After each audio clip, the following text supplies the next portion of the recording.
Zotit, Zoti është në mua dhe fryma e tij është mbi mua. Ai më ka vajosur për t'i dhënë një lajm të mirë të përulurve. Ai më ka dërguar që të lidh plagën atyre që kanë zemrën e thyer.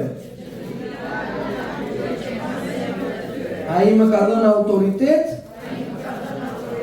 që të shpall çlirim atyre që janë në robëri.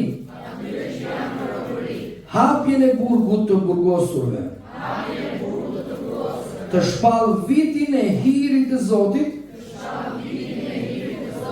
dhe ditën e akmarrjes së Perëndisë tonë. Ai më ka dhënë fuqi për të ngushëlluar të gjithë ata që pikëllohen. Ai më ka dhënë vajosje për t'i dhënë gëzim atyre që pikëllohen. Për t'i dhënë atyre një diadem në vend të hirit. Vajin e gëzimit në vend të zisë. Mantelin e lavdërimit në vend të një fryme të ligështuar. Me qëllim që të gjithë të quhemi lisa të drejtësisë së Zotit. Mbjellja e Zotit për të paraqitur lavdinë e Tij. Unë besoj në zemrën time dhe unë shpall me gojën time që nga kisha jonë do ketë njerëz që do përjetojnë shërim, qirim, bekim dhe gëzimin e Zotit. Në emrin e Jezus. Amen. Halleluja. Zoti është i mirë dhe mirësia e Tij vazhdon për jetë. Edhe sot Zoti ka trazuar diçka të fuqishme në zemrën time për sa i përket pagëzimit me frymë dhe me zjarr. Gjon pagëzori tha, kur pagëzoi Jezusin, ai është ai që vjen dhe ai do t'ju pagëzoj me frymë dhe me zjarr. Dhe shumë e rëndësishme që ne ta kuptojmë një gjë të tillë. Fjala e Zotit na mëson te veprat e apostujve në kapitullin e 2 që një ditë erdhi në ditën e rëshajave fryma e shenjtë në jetën e dishepujve. Dhe i pagëzoi me frymë dhe me zjarr. Dhe mbas këtij pagëzimi ata u shpërndan në gjithë botën dhe predikuan ungjillin. Cilin ungjill? Ato ungjill që ne shpallëm në fillim. Ungjillin me autoritet, me pushtet, me shenja dhe me mrekulli. Ungjillin e mbretërisë së Perëndisë, lajmin e mirë.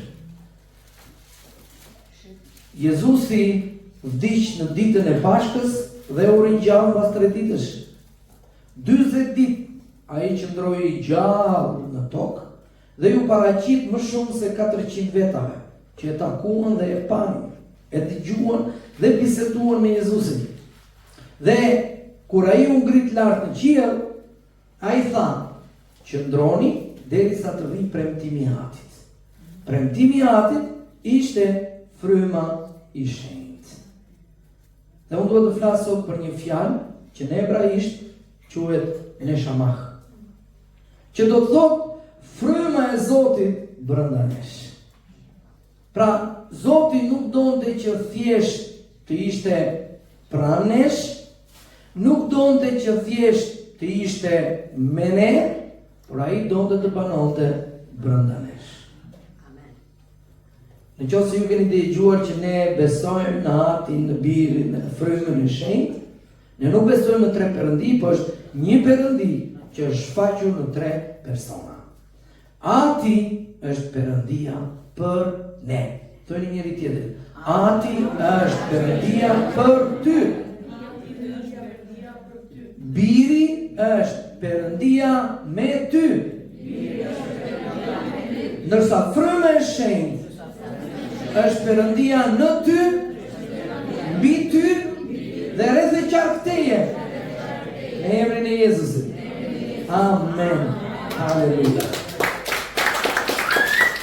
Fjala neshama në hebraisht përkthyer frym, por jo si çdo frymarrje fizike. Pra, nuk është ajo që ne, por ka një kuptim tjetër.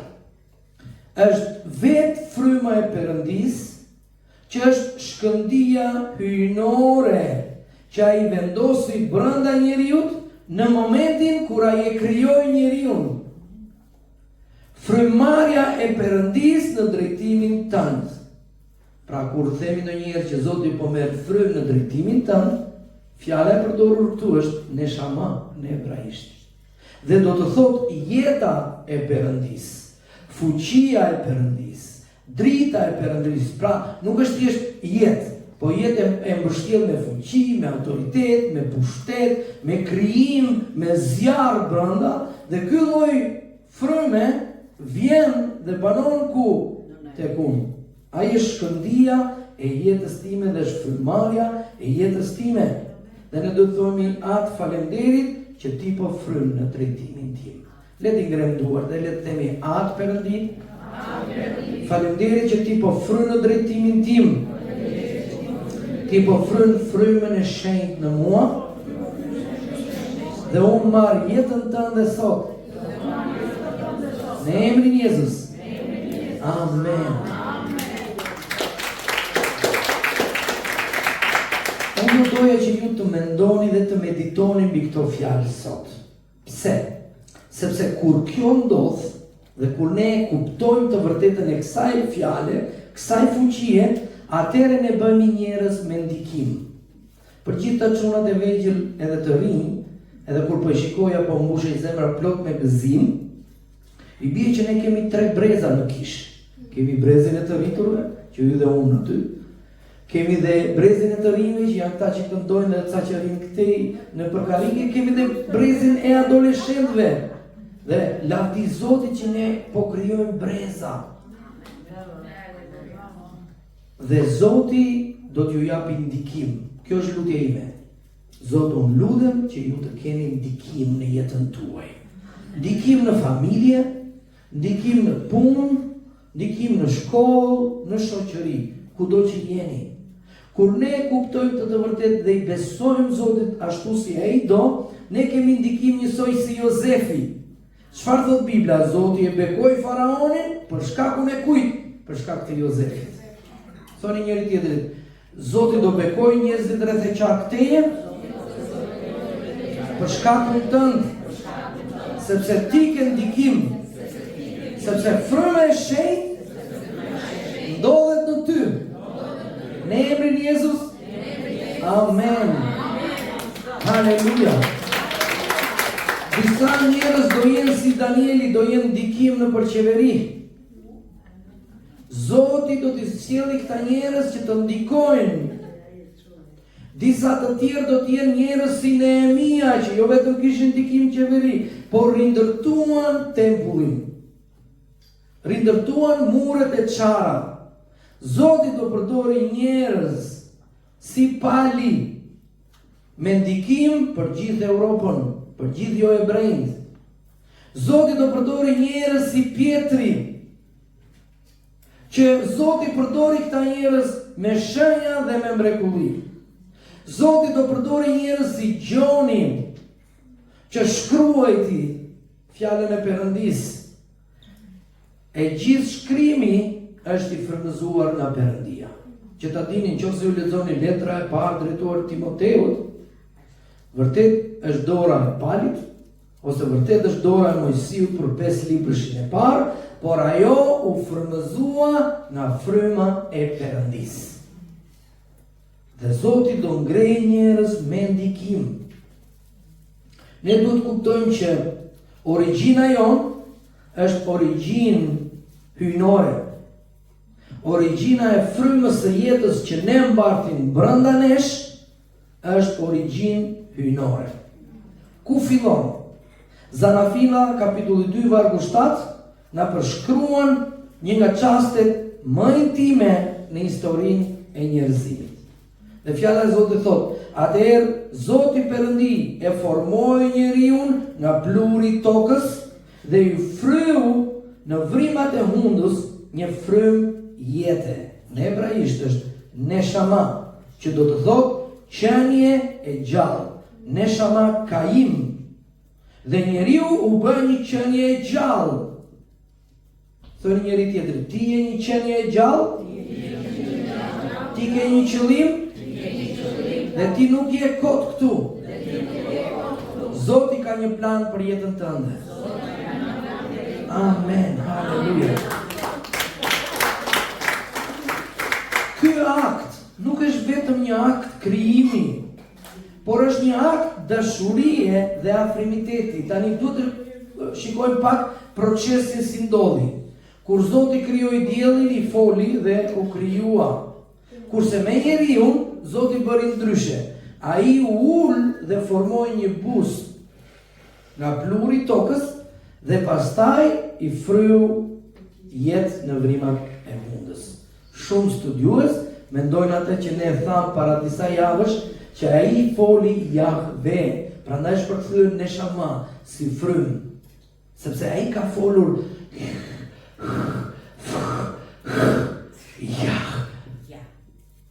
Është shumë e rëndësishme që ne ta kuptojmë këtë gjë. Është jeta e Perëndis në drejtimin tonë. Perëndia fryu jetë. Në atë moment, jeta hyjnore u bashkua me bustin e krijuar nga pluri i tokës dhe kështu lindi njeriu, një frym i gjallë dhe një shpirt i gjallë.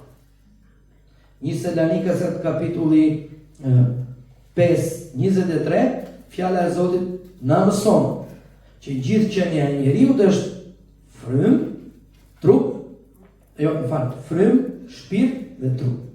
Dhe ne mund të themi sot, unë jam frym, hajde le ta themi të gjithë. Unë jam frym, unë kam një shpirt, dhe unë banoj në këtë trup. Gabimi që shumë të krishterë është që thonë ne jemi trup, shpirt, pastaj frym. Ka shumë rëndësi të dimë rendin. Pse? Sepse kush e drejton?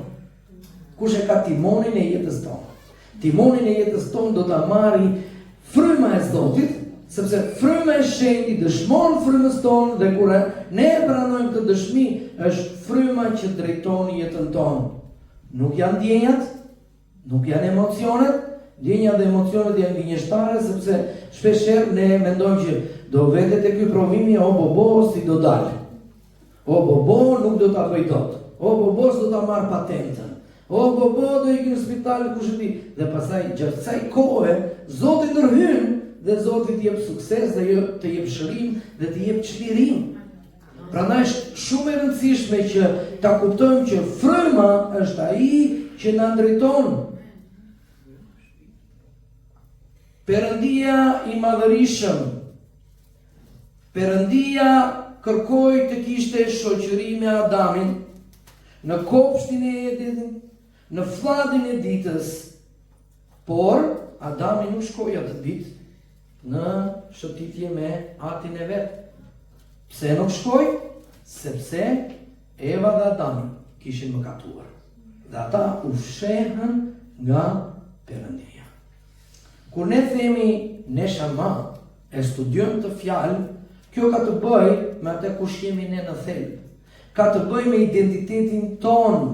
Dhe nuk është vetëm vetdia, nuk është vetëm ndërgjegja jonë, por ai është identiteti ynë i përjetshëm. Dhe duhet të dini që mbas varrit jeta nuk pushon, jeta vazhdon dhe biles është jeta më e madhe. Prandaj ne duhet të kemi kujdes si sillemi në këtë jetë, që në jetën tjetër të shkojmë tek Perëndia. Dhe kjo fillon duke pranuar Jezusin si Zot dhe shpëtimtar të jetës tonë. Pse? Sepse ai është ai që na shpengoi. Ky vendi që ndodhet brenda nesh, dhe shpeshherë apostulli Paul e quan njeriu i brendshëm, neshamau hyn, është vendi ku Zoti flet me frymën tonë. Është vendi ku Perëndia kërkon të takohet me ty. Në beslidhjen e vjetër, Zoti u kërkoi atyre që ata të ndërtonin një tempull Dhe njerëzit duhet të bënin shumë rrite, duhet të thenin kafshët, pastaj duhet të lanin duart, pastaj duhet të shkonin më tutje akoma, pastaj duhet të shkonin te kryeprifti dhe do bënin shumë rrite. Nëse gabonin një nga këto, nuk i quhej, ktheheshin mbrapa. Por për shkak se Jezusi erdhi tani, ti nuk e nevojë, ti ke tempulli yt është zemra jote. Ajo që ne quajmë zemra është neshamau ynë. Është brenda nesh, është jeta jonë, është fryma jonë, është identiteti ynë. Dhe Perëndia dëshiron të banojë tek ti. Fjala e Zotit thotë që Zoti nuk do të banojë në tempuj të ndërtuar nga duart e njerëzve. Prandaj sot nuk ka më vende të shenjta. Vendi i shenjtë ku Zoti do të banojë është zemra jote dhe zemra ime. Në këtë vend lind besimi. Romakët 10:17 thotë besimi vjen nga dëgjimi dhe dëgjimi nga fjala e Zotit. Kur ti dëgjon fjalën e Zotit, prandaj ne nxisim gjithmonë që u baptizove, filloi lexo Biblën. Prandaj ne nxisim gjithmonë që erdhe në kishë, filloi lexo Biblën. Pse? Sepse ti duhet të dëgjosh fjalën e Zotit. Dhe fjala e Zotit e prek neshamaun tënd dhe jo vetëm që je rilind, po e bën aq të fortë që ti të jetosh me fitore çdo ditë. Në këtë vend shpresa lind, ti ke shpresë. Sepse Jezusi është i gjallë, unë kam fuqi për nesër, unë kam shpresë për nesër. E vërteta triumfon, ti nuk e frikë të thuash me të vërtetën. Pavarësisht që do mendoj njerëzit. Unë nuk kam turp për ungjillin e Krishtit. Sepse është fuqia e Perëndis për shpëtimin e cili do. Dhe kjo është një nga arsyet që unë dal në përsheshe dhe nuk e kam problem.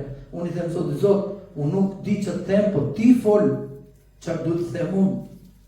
Dhe shpeshherë edhe ka njerëz që më shajnë, po unë nuk duhet t'ja di fare se çfarë mendojnë ata. Unë duhet t'ja di çfarë thot fryma e Zotit. Dhe ti duhet të kesh të njohësh të vërtetën. E vërteta të bën të lirë.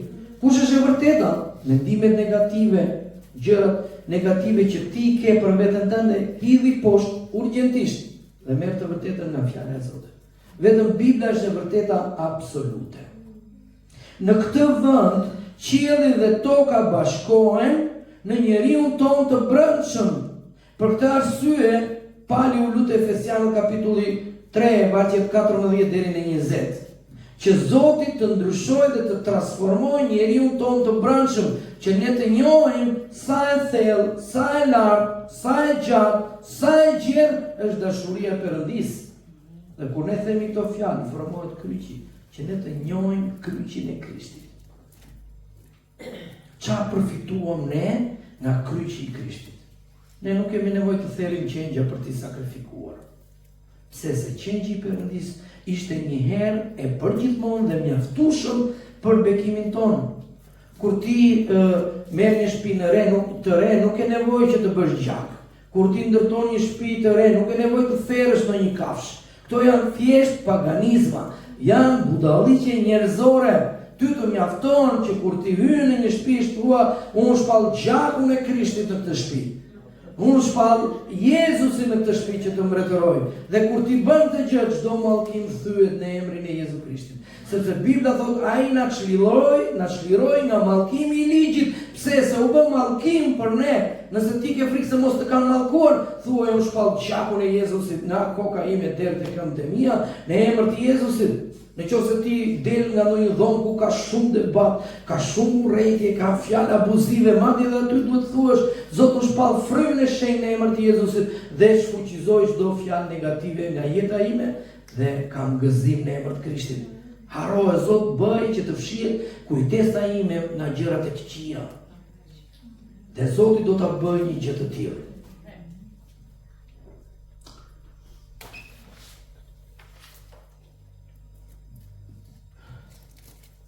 Jezusi thot te Mateo kapitulli 6, futu në dhomëzën tënde dhe foli atin në fshehtësi. Ai nuk po thoshte që ne s'do të lutemi publikisht. Ai nuk po thoshte që ne nuk do të lutemi me zë. Por ai po fliste për këtë dhomën sekrete, neshama. Për frymën tonë, që askush nuk e di përveç teje. Ka gjëra që janë aq shumë sekrete, sa askush nuk e di përveç teje. Këto gjëra ti ke mundësi t'ia thuash dikujt, dhe ky është fryma e shenjtë. Përmes frymës së shenjtë dhe emrit të Jezusit, ti shkon tek Ati, dhe Ati të pret me dashuri. Disa mendojnë që Zoti lodhet me kërkesat tona. E ke shumë gabim, është gënjeshtër. Zoti nuk lodhet me kërkesat e tua. Edhe 100.000 të kërkesat të kesh ti, ai nuk lodhet. Janë 7 miliardë ca njerëz në botë, po të lodhej ashtu Zoti, do ishte përmbysur e gjitha. Por ai nuk lodhet. Prandaj është shumë e rëndësishme që ti të vazhdosh në thellësinë më të qetë të qenies tonë, të shpirtit dhe të frymës tënd, ekziston një vend që duhet të jetë i mbushur me frymën e shenjtë. Jo me mëkat, jo nga frika dhe jo nga errësira, por nga fryma e Zotit, nga drita e Perëndis, nga Jezu Krishti. Romakët 8:16 fjala e Zotit thot, vetë fryma e dëshmon frymës tonë se ne jemi bij të Perëndis. Thonë njëri tjetër, ti je bir i Perëndis. Unë jam bir i Perëndis. Dhe unë jam i rilindur në emrin e Jezus. Që ne të rilindemi frymërisht, duhet të ndodhi ky proces. Fryma e shenjtë ti dëshmoj frymës tonë. Dhe neshamahu ynë rilind. Jeta e Zotit është gjithmonë në ne dhe mban dritë. Fillon dhe ndriçon. Në emrin e Jezus. Amen. Haleluja.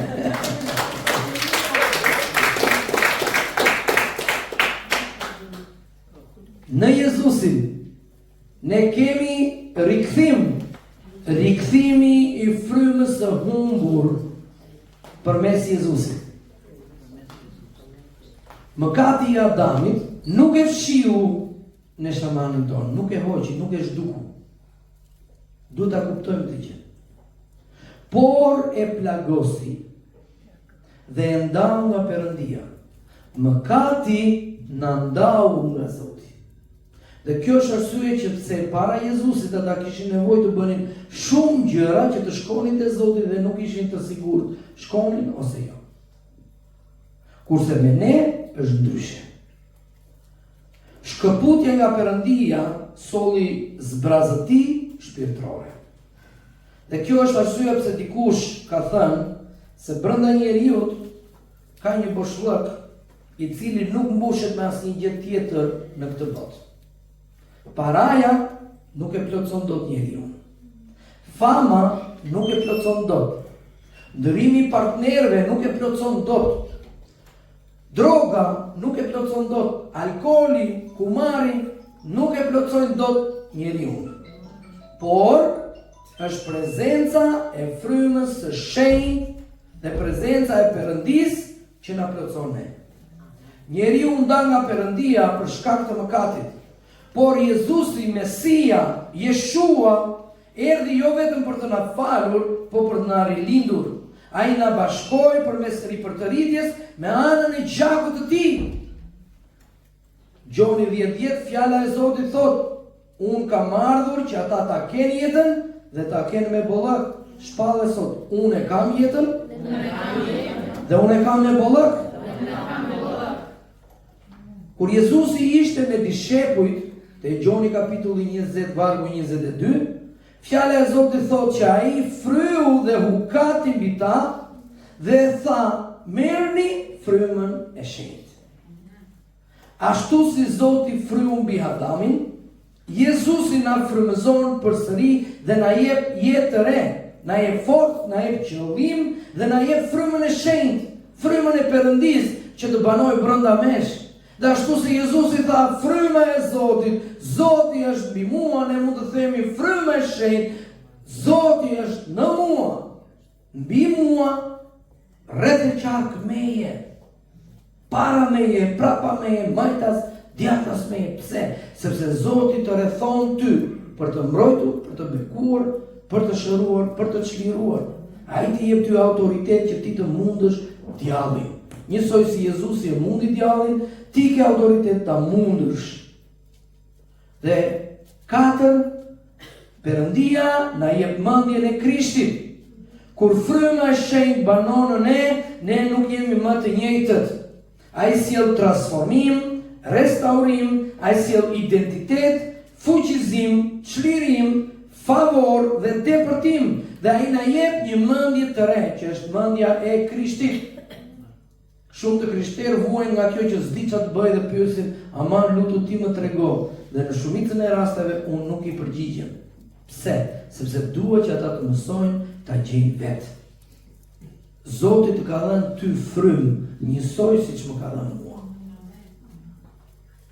1 Korintasve 2:16 fjala e Zotit thot, ne kemi mendjen e Krishtit. Dhe kjo do të thotë se ne kemi qasje në urtësinë e Krishtit, në diturinë, në njohurinë, në zgjuarsinë. Zoti na ka bërë të zgjuar. Ne kemi qasje në butësinë dhe në vullnetin e Zotit, dhe ne kemi frutin e frymës së shenjtë që banon brenda nesh. Ne kemi paqe, ne kemi dashuri, ne kemi vetë kontroll, ne kemi mirësi, zemër plotësi, zemër gjerësi. Ne kemi drejtimin dhe udhëzimin e Tij të shkruar në zemrën tonë, sepse profeti Jeremia thotë që do vi koha kur ai do të shkruajë ligjin e Tij në zemrat tona. Prandaj shumë e rëndësishme të kuptojmë që kur ne lexojmë Biblën, fryma e Zotit na dëshmon. Kur themi ndonjëherë që Zoti më foli, disa thonë si ka mundësi që këtij i foli Zoti. Duhet ta ushtrosh në shamanun tënd. Duhet ta mësosh në shamanun tënd, të lexoj Biblën, të lutet me Biblën dhe ta dëgjosh në frymë Zotin. Kur ne jemi të lodhur, të utuar ose të dobët, ai është aty me ty, për ty dhe brenda teje, për të ndihmuar ty. Por ne duhet ta vendosim në praktikë. Të jetojmë si bartës të frymës së Perëndisë, të fuqisë së frymës së jetës në jetën tonë. Çdo mëngjes kujtoj vetes, unë nuk jam vetëm. Fryma e Zotit banon brenda meje. Fryma e Zotit është në mua, mbi mua, para meje, prapa meje, majtas meje, djathtas meje dhe rreth e qark meje, dhe shejtani qëndron larg në emër të Jezusit. Nuk ka autoritet të qaset tek unë. Pse? Sepse unë kam vajosjen e frymës shenjtë mbi mua. Kur ti ndodhesh në sfida, thuaj, unë nuk jam imposhtur, unë kam mendjen e frymës së Krishtit.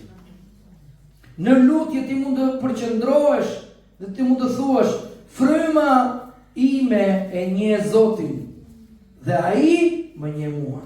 Unë jam në sofrën e Tij dhe ai është pjesa ime dhe unë jam pjesa e Tij. Ndodh një shkëmbim hyjnor kur ti me të vërtetë i beson Zotin sipas fjalës së Perëndisë. Zoti na ka dhënë gjithë ato premtime të mrekullueshme në fjalën e Tij, që ne duhet t'i zbresim dhe t'i marrim në frymën tonë, në neshamaun tonë, në identitetin tonë dhe të hyjnë thellë në zemrën tonë. Zoti kërkon të ketë intimitet me ty. Ne çdo ditë do të marrim kohë që të kemi një marrëdhënie personale vetëm me Zotin. Gjej një moment, merre Biblën, lexoje dhe lutju Zotit, ku ti jesh vetëm ti dhe Zoti. Dhe është detyra jonë që duhet ta marrim këtë gjë. Perëndia thotë, asnjë armë e sajuar kundër teje nuk do të ketë sukses. Ti do ta marrësh në zemrën tënde, asnjë armë që djalli ka sajuar, ka shpikur kundër meje, nuk do ketë sukses. Po ndodhi kjo, edhe pastaj fillon të friksohesh. Jo, në emër të Jezusit largohu. Zoti thotë, unë do të rivendos shëndetin tënd dhe do të shëroj plagët e tua. E ti e kap të varg e thua, Zot, faleminderit që ti do ta rivendosësh shëndetin tim, ti do ta restaurosh shëndetin tim. Dhe kur Zoti restauron, është më mirë nga çfarë ishte.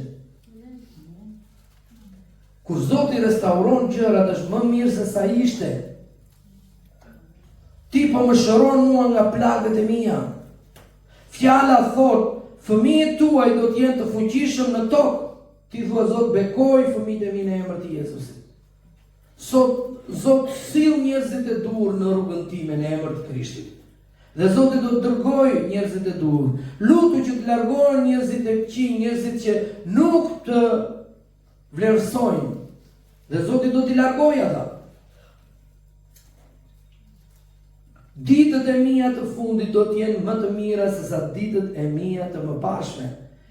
Në qoftë se ti ke parë dorën e Zotit në të shkuarën, lavdi Zotit. Por do ta shikosh më fuqishëm akoma në të ardhmen. Dhe ti duhet bësh gati, duhet krijosh hapësirë në neshamaun tënd, në identitetin tënd, në unin tënd, në frymën tënde, dhe duhet jesh gati edhe me shpirtin tënd, duhet krijosh gëzim që Zoti do bëj gjëra më të fuqishme në të ardhmen. Shumë të krishterë thonë, si kemi qenë atëre, ç'a bëj atëre.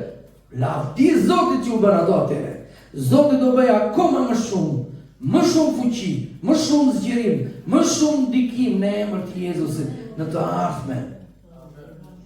Le t'i ulim kokën dhe le t'i lutemi. Lutu bashkë me mua. Ati dashur, faleminderit që më ke dhënë frymën tënde. Nëpërmjet Jezu Krishtit, ti e shpengove frymën time, neshamaun tim. Dhe unë duhet të takohem me ty. Unë duhet të ndërtoj një altar në zemrën time. Edhe unë lutem sot, duke të faneruar që ti më ke bërë pjesë të përjetësisë tënde. Fryma jote banon në mua.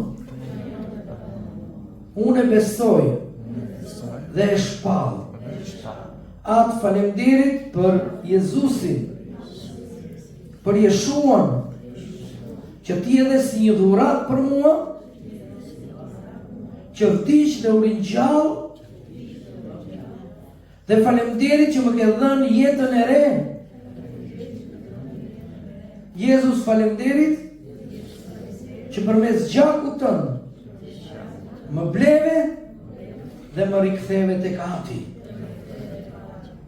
Sot unë lutem që fryma ime dhe shpirti im të ndizet përsëri, më pakso me zjarrin tënd në frymën time, më mbush me frymën e shenjtë, mbush shpirtin tim me paqe, me dashuri, dhe unë të derdhem plot,